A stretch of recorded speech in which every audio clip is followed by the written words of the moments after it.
Baker from Marion in your district, if I'm not mistaken. The microphone is yours, and thank you both for being here this morning. Thank you, Mr. Chairman, and I would say to the whole committee, but maybe we'll say that to the end if they show up. Thank you, Mr. Chair. Today, I wanted to take the chance and have this chance to introduce my constituent, Mark and Jill Baker, and two of their children, Dorothy and Frank, are here with them. Their other 6 children are back at home. When Mark Baker retired from the Air Force after protecting our nation with 20 years of service, he started farming in northern Michigan. You probably know the DNR has issued an invasive species order dated December 2010 that makes certain types of pigs illegal to own simply based on how they look. Mark raised some of the hybrid Mangalese pigs on his family farm. He markets them to restaurants in Michigan and out of state. As of April 1, Mark will be considered a felon for having these pigs that are raised inside fences on his farm from birth to slaughter. I'm extremely opposed to this and I ask you to look at the documents I have provided for more background information. I hear from constituents concerned about this on a daily basis. The acts taken by the Department of Natural Resources are a perfect example of government and bureaucrats moving their own agendas forward with total disregard for the law, private property rights, and the Constitution. The DNR could rescind this order at any time, but so far has chosen not to do so, therefore harming farmers across Michigan like Mark. I would now like to let Mark talk about his farm operation and how the invasive species order will hurt his family. I will turn that over to Mark, and I thank you, Mark, and your family for coming here today to testify. This has been a long, drawn-out issue in this state, and simply could be corrected very quickly. So with that, we'll turn it over to Mark. I will proceed back up and my chair next to the chair. Thank you, Vice Chair Boer, and thank you again, Mark, for being here. And as I was coming in this morning, I met your family, I believe, and I don't know if they're in the audience. I think Mom's out with okay. Youngest one maybe feeding him. Okay. It's my daughter, Dorothy. Well, welcome. I have 2 daughters. Welcome, and again, the microphone is yours, and thank you again for joining us. Thank you, Mr. Chairman. Thank you, Senators, for having me. It's a pleasure and an honor to be able to come to the Capitol like this and talk to you guys. I really appreciate it. A little bit about us and what we do. I retired from the Air Force in '04. We bought a farm in Marion. It's close to my wife's home in McBain. And we thought this was a good place to raise our children close to their grandparents. We decided to pursue farming because of the way of life. When I was in the service, some of the best men that I served with had been farm kids. And I wanted to give my children that advantage as adults, and there didn't seem to be any other way to do that. I don't think there's a school for it. So our focus is to raise our children and do that on the farm.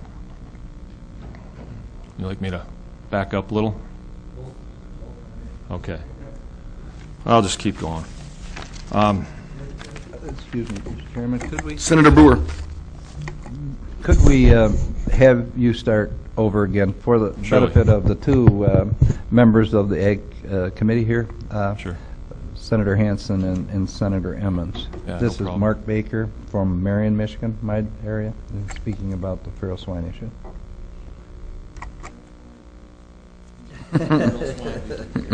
Mark, you may proceed. Thank you. Okay. Well, I'll start over. Thank you, Mr. Chairman, and thank you, Senators, for having me to the state's Capitol to talk to you about this issue. I would like to tell you a little bit about our operation and how it started and where we're going. I retired from the Air Force in '04. We came to Marion to be close to where my wife's parents live, over in McBain. And our reason for coming here was quality of life. We chose the farming career field because some of the best men that I served with in the military were farm kids, and I wanted that advantage for my children. So we started our farming operation in 2004. We contemplated factory farming.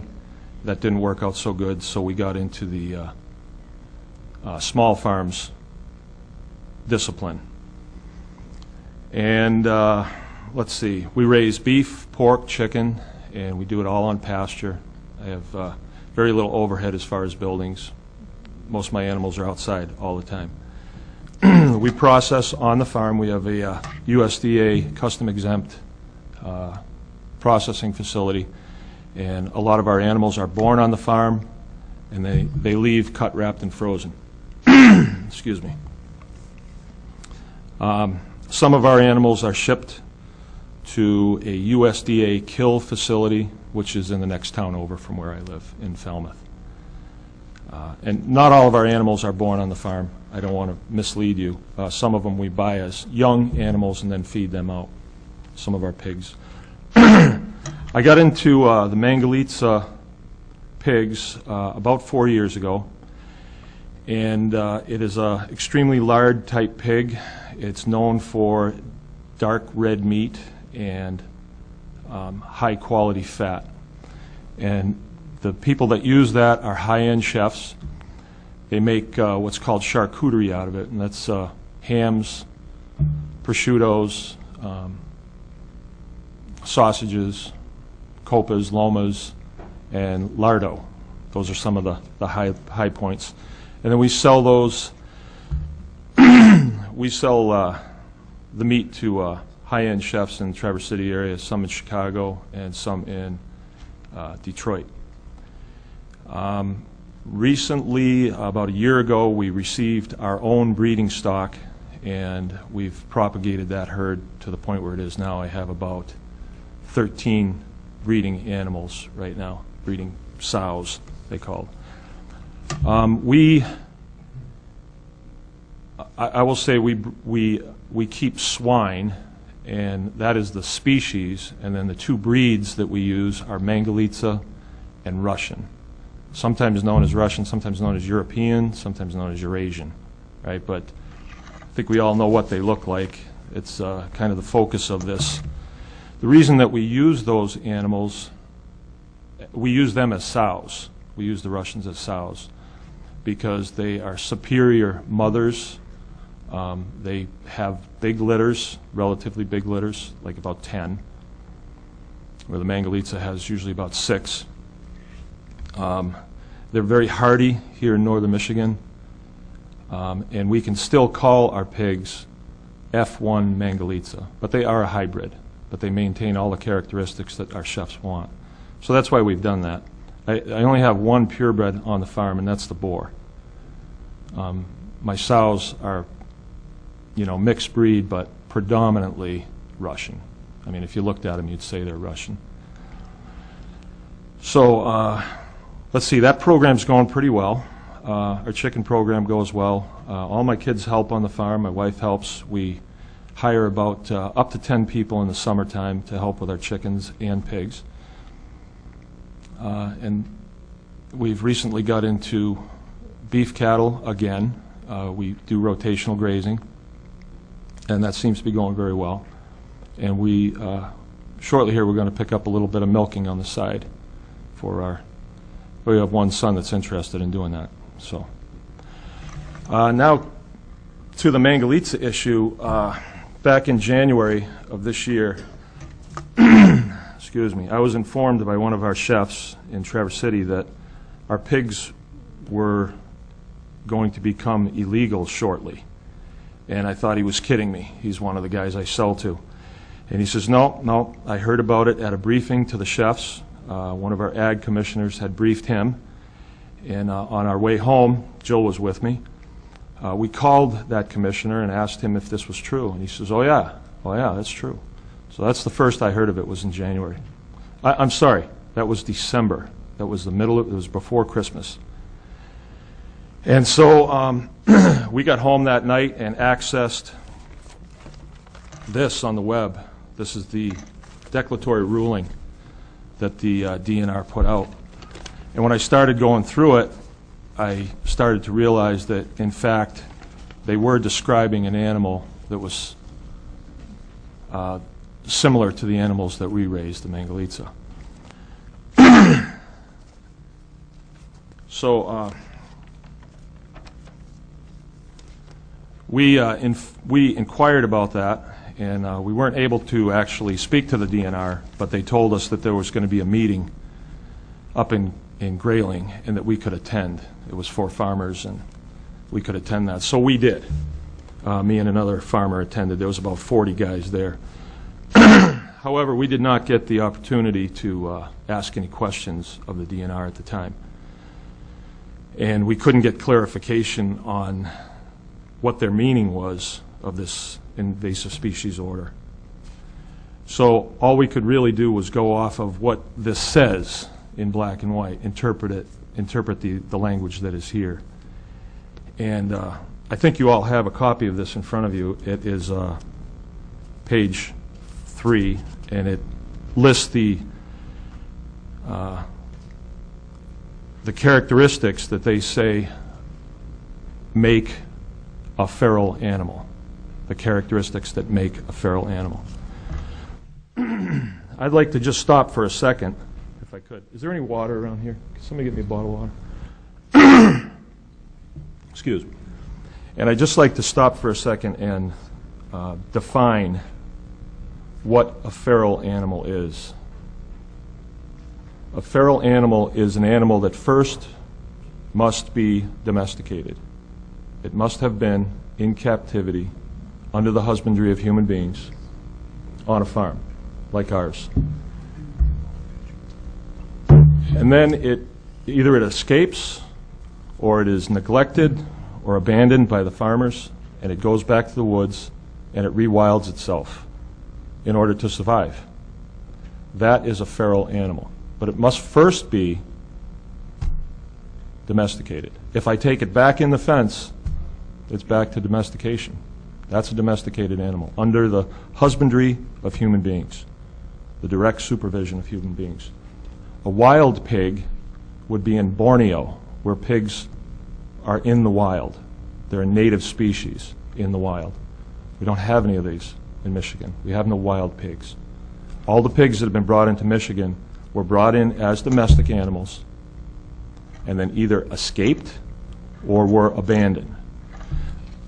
Now, I was told that the legislature issued a shoot on sight the year before last, and that this year was the first year that it was carried out. And in my opinion, my humble opinion, a shoot on sight is all that's required. The DNR has said that there's 5,000 to 8,000 of these animals roaming the countryside. I have never seen one.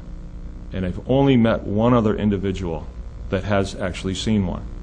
And it was alive, too. So I'm not saying they don't exist. I am saying that I don't think there's 5,000 to 8,000 of them roaming the countryside, for the simple fact that this year there was 140,000 deer killed during the regular rifle season, and there were only 42 pigs that were killed. If there were 5,000 to 8,000 of them, I believe there would have been more killed. Of those 42 that were killed, I have yet to see any pictures, and furthermore, I haven't seen any ear tags. They would have had to have been domestic animals that escaped. So let's see the ear tags. The ear tags would give a number. The number would tell us what farms they came from. I haven't seen those tags yet, so I haven't seen any hard data to tell me that this is truly a problem. But if it was, I believe that you all dealt with that problem when you issued the shoot on sight. The declaratory ruling wishes to close down the hunting ranches because they say that's where the feral swine problem is coming from. I don't think so. As a farmer, I can tell you that if my fences are not good enough to keep my animals in, I'm watching my dollars leave my farm. And I don't think anybody would knowingly create a situation where their dollars would leave their farm. The hunting people are in this to make a living, just like me. I'm in this to make money. If my livestock escapes, I lose money. And then I want to talk a little bit about the nature of swine. They're lazy. They're lazy animals. They stay where their food is. They stay where their bed is. If one of my children leaves a gate open and one of our sows wanders out, she will pace the fence until she can get back in. And usually they're not that smart, you know, they'll miss the gate. They'll walk right past the gate because they don't see very well. And sometimes it can be a challenge to get them back in. In the bigger farms that are out on fields, the animals, sometimes they'll slip through a gate, and they'll have a hard time getting back in. They'll pace the fence, but they will stay at that fence because all of their herd mates are in the fence. They won't say, okay, I'm out, I'm going to the woods. They live to eat. They live to eat. And they know their food is on my side of the fence, on the domestic side of the fence. So the notion that my pigs are scratching at the fence to get out it might sound good to a non-farmer, but to a farmer it's ridiculous. If my pigs do get out, they're going to go to the barn or to the house looking for me because I am the bringer of food, or my children are the bringer of food. So this escaping thing is sort of gotten a little out of hand. Okay. I'd like to talk about the declaratory ruling. I'd like to talk about the characteristics that they've outlined. They have said that any pig, the DNR has said that any pig that displays even one of these characteristics is feral and therefore an invasive species. I don't think that's the correct use of the English language. A feral pig would be a pig that is on the outside of the fence and that has escaped or been abandoned and had to rewild itself. I'm telling you that there's no way a feral pig can be on my side of the fence. It's a bad use of the English language if we defined what feral means. Any pig, any cow, any child could become feral, regardless of the breed, right? And that means going back to the woods and rewilding itself. And it doesn't even have to be the woods. We can see some of these cities that are uninhabited now, and you will see dogs that are feral. They have gone feral. They're not under the husbandry of human beings, and they are foraging in these cities that are abandoned. We're just walking over here, and I saw a squirrel. Here's an example of a wild animal. That squirrel, even though he lives in the city of Lansing, he's wild. Nobody brought him here. He's native to Michigan, and he lives amongst us, but he is a wild animal. If I catch that wild animal, I put it in a cage, and then I start to breed that animal, I have domesticated that animal. So that's what domestication is. The DNR has said that the pigs on my side of the fence, my property, is feral and therefore needs to be depopulated by April 1st. Those pigs are mine. I farrowed them myself. That means was there when their mothers had their babies. And now they're saying that they're feral and they have to be destroyed by April 1st. I just don't see where that makes any sense. Now, I'm not denying that there are feral pigs in Michigan. There are feral pigs in every state in the Union. However, that is not the farmer's problem.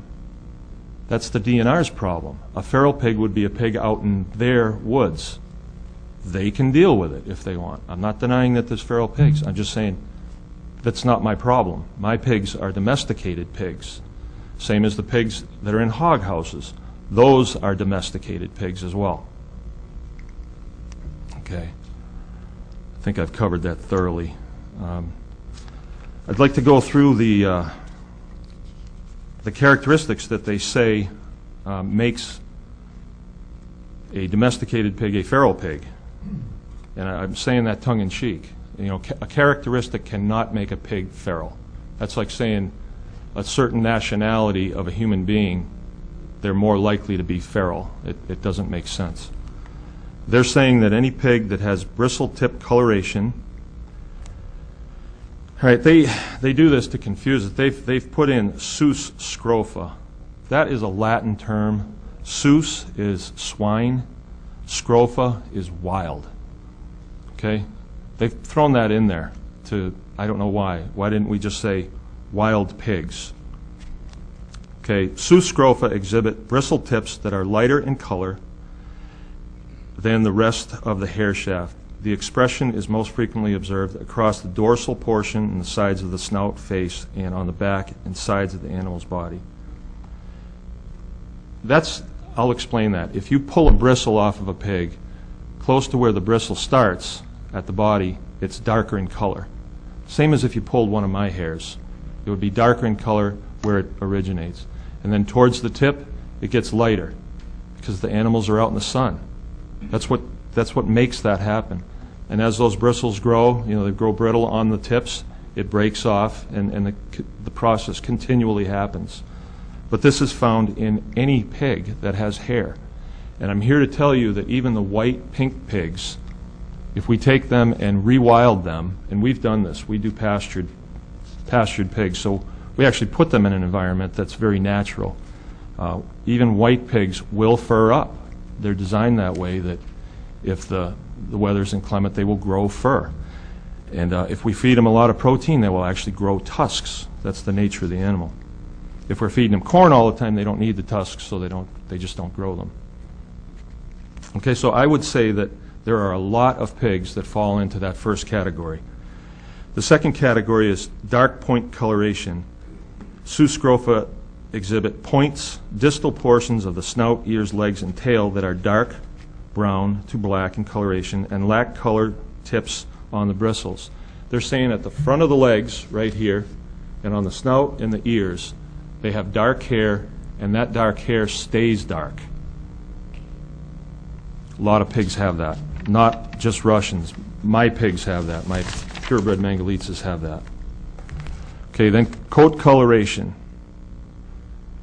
Sus scrofa exhibit a number of coat coloration patterns. Patterns most frequently observed among wild feral hybrid types are wild grizzled. That's where you see a little bit of white hair here in the muzzle, right down here. Mangalitses absolutely have that. My Mangalitses have that. Solid black pigs, solid red, solid brown, black and white spotted pigs, black, red, brown spotted pigs. So they're saying pigs with these characteristics are no longer, will be prohibited April 1st. Because, and I will show you later, where Rodney Stokes, well, right here, where he says, this is a letter to Michigan Animal Farmers Association, and I'll gladly pass this over to you. Those animals prohibited by the Invasive Species Order exhibit one or more phenotypic characteristics distinguishing them from Sus domestica. Sus domestica, that's another Latin term. It's swine domestic. So domesticated pigs. So he's saying that a pig that is black is feral, and a pig that is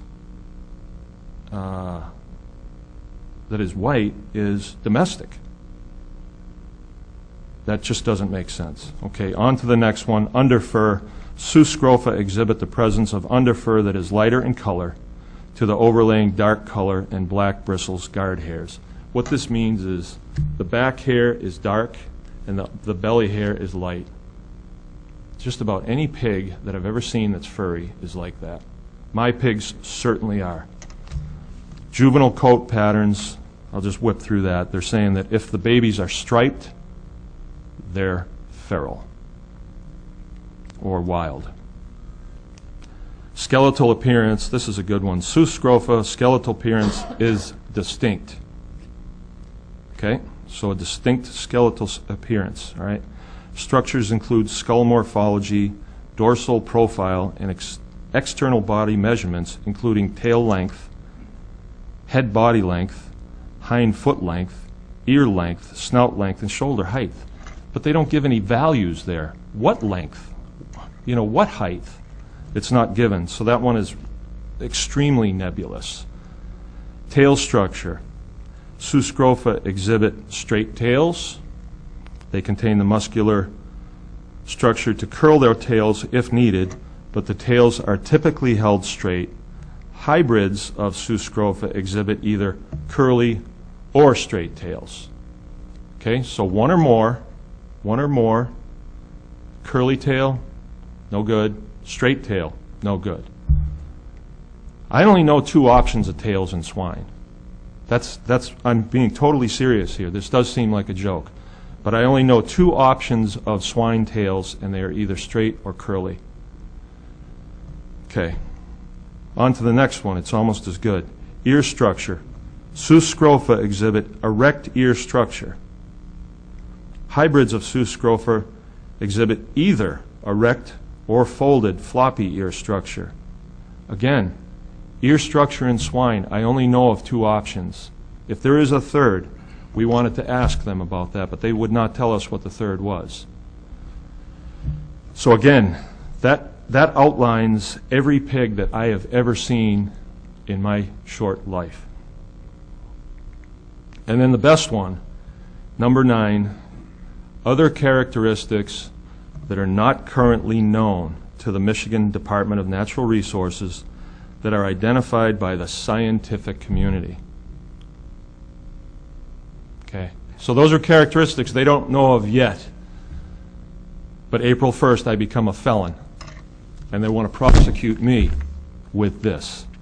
April 1st. We've gone to them and asked them to clarify this. The only thing that's come from them as far as clarification was to get me off the trail. And this was a letter that was sent to the American Mangalitsa Breeders Association, and this is dated March 8th, 2012. If you would like to see this, I will gladly pass this to you. And they wanted to part me away from this argument. And so they said, this is from Rodney Stokes' office, signed by Rodney Stokes, but it says the Invasive Species Order and subsequent declaratory ruling were not intended to affect purebred Mangalitsa swine. They were not intended to do that. But I've shown you that they do affect.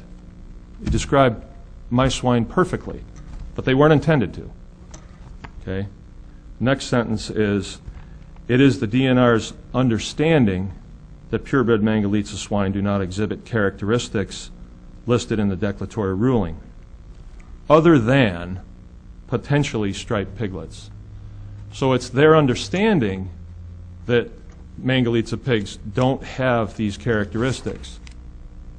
Well, the DNR is wrong, because I have shown you, or I wish I could have brought a pig in. I mean, I could really show you that these characteristics are my pigs. So their understanding is incorrect. And there are lots of Mangalitsa breeders right here in the great state of Michigan that are waving this letter around from Rodney Stokes to Jason Fuscola as a get out of jail free card. It is not. If this were worded to say Mangalitsa pigs are exempt from the declaratory ruling, okay, then we got a piece of paper. But this is they've left the door open to, to back up and say, well, it was our understanding that your pigs didn't have those characteristics.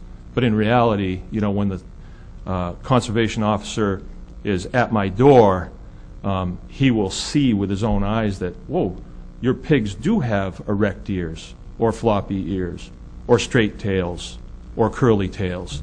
All right, so going to rest my case on that one.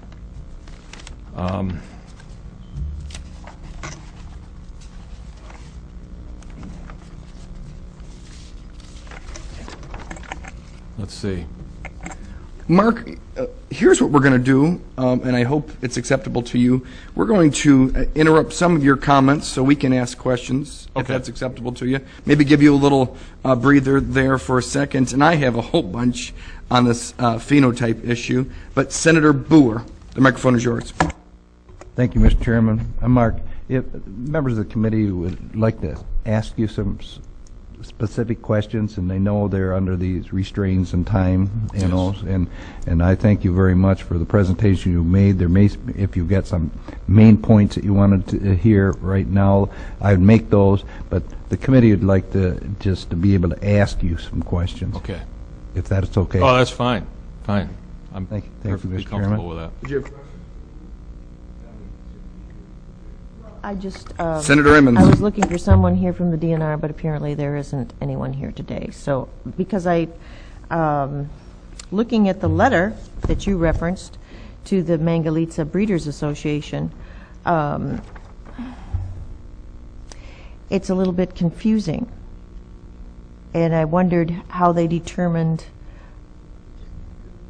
I guess I wondered how they determined and how they found the folks that they exempted from this, if they were purebred breeders here in Michigan, because it indicates that they are exempt in this letter. And then if they visited you, if they were in contact with you for your operation? They were not in contact with me, ma'am. Okay. And I respectfully, I disagree with you. I do not believe the language in here exempts Mangalitsa breeders. I do not. I do not see the word exempt there. I see the word understanding and intended. And respectfully, I have to bring up again where Director Stokes says one or more of these phenotypic characteristics is enough to make a prohibited animal. And then in this letter that you're referring to, he says, other than the potentially striped piglets. Potentially striped piglets. A Mangalitsa pig is striped when it's born. And that is one characteristic. Here he's saying one or more, and here he's saying, well, not that one. That's a very strong characteristic, a striped baby. They come out striped. And you make valid points. And I guess the part I was referencing was, to date, all the Mangalitsa breeders the DNR has spoken with, caveat there, do not have swine subject to the invasive species order. Clearly they've not spoken with you. They have not spoken with me, ma'am. And, well, I'll stop there. I'm sure others have. Thank you, Senator Emmons. I had some questions, and again, thank you, Mark, for being here with us on phenotype. And this is the most ridiculous explanation or description. In fact, I quote again, and you already read it. Sus scrofa exhibit a number of coat coloration patterns. Patterns most frequently observed among wild/feral/hybrid types are wild/grizzled, solid black, solid red/brown, black and white spotted, black and red/brown spotted. There aren't very many colorations in pigs that are not described in that comment I just mentioned. And then, as you mentioned earlier, the underfur is lighter in color. And as you mentioned, gosh, we just got a few pigs on the farm the other day, much, to my objection, because I don't particularly care for raising hogs, but these are young ones, and gosh, I hate to say it in public because I think the DNR will be out on Monday because we know bureaucrats don't work on Sunday. But then the most egregious one is Sus scrofa exhibit a skeletal structure that is distinct. Now, I have no idea what on earth that means and what makes a distinct skeletal structure versus a non-distinct skeletal structure. And then you mentioned, and I kind of commented back here, that the back hair is dark and the belly hair is light. And I'm a little fearful because the DNR might come and put a bullet in my head, because that describes me. And then the tail structure, it seems that you could ultimately eliminate that whole issue by docking the tails. Probably. Just sheer lunacy on these descriptions. And you mentioned the DNR never contacted you about the Mangalitsa aspect of the phenotype for that. Have they contacted you at all in terms of wanting to come and inspect your property, in terms of depopulation or what have you? No, sir. Is there any indemnification that the department has expressed to your knowledge, to the industry? Because all of a sudden the government's coming in and saying, we don't like the breed of pig you have, we're going to come in and eliminate those animals. Is there any recourse for you? At this time, no. As a matter of fact, Director Stokes has said there will not be indemnification because they only indemnify for livestock. And once he's declared these as an invasive species, sorry, we don't. They don't indemnify for invasive species. And I have a few more follow-up questions. You mentioned some other true wild breed of hogs, the Borneo wild pig, there's a bearded pig, and warthogs, and some others. Do any of those, could they actually survive Michigan winters? I believe they could. Okay. I believe they could. And do you know how many sightings, and it may have been mentioned, and I apologize, how many sightings of these animals for hunters and others that have seen them running loose, and shootings are those folks that eliminated any of those animals they sighted in this past year? The DNR's numbers of sightings was over 100 sightings. So it's a Kills? far cry from the thousands and thousands of animals that have Oh, yeah. been rumored to be running loose. Well, you know, a sighting is only a sighting. Sure. I don't see a picture. The kills, there was 42 kills. 42. And I haven't seen pictures of them. Because we heard numbers as far as high as 28,000 animals running loose in the state of Michigan. Then they seem to move down and decrease those numbers of animals that were speculated to be running loose. But you said there were only 42 killed that were running loose in Michigan. That's correct. Those are their numbers, not mine. All right. Senator Brewer, did you have some questions? Yeah. How many businesses do you know that could be affected by this in Michigan?